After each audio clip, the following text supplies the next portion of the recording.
Crypto currency پر بین Pakistan.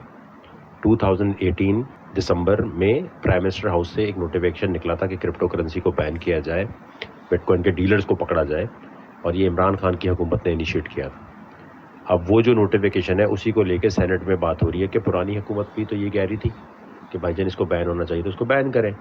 Saint پہ ایسی بات ہوئی ہے. لیکن یہی وجہ ہے کہ جو ہمارا کیس ہے CP 7146 آف 2019, صلاح الدین پاور صاحب اس کے ایڈوکیٹ ہیں, اور یہ صلاح الدین پاور ایک بیرسٹر ہے, ایک اور ہے, ٹھیک ہے, صلاح الدین پاور صاحب اس کے ایڈوکیٹ ہیں. وہ کیس جب تک عدالت نہیں بولے گی تب تک ایسے ہی نہیں بین ہو جائے گا, ٹھیک ہے. اور ایسا نہیں ہے, عدالت آلریڈی کہہ چکی ہے کہ ہم اس کی فیور میں ہیں, اور ایسا کوئی چکر نہیں ہے. خبروں میں یقینی طور پر اسپائس اپ کیا جاتا ہے.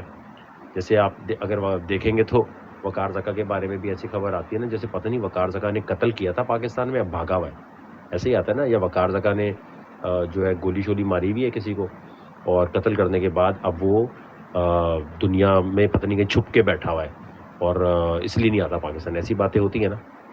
تو بھائی خبروں کے اندر تو ایسی باتیں آئیں گی کہ آپ سر پکڑ کے بیٹھ جاؤ گے کہ پتہ نہیں کیا ہو جائے گا.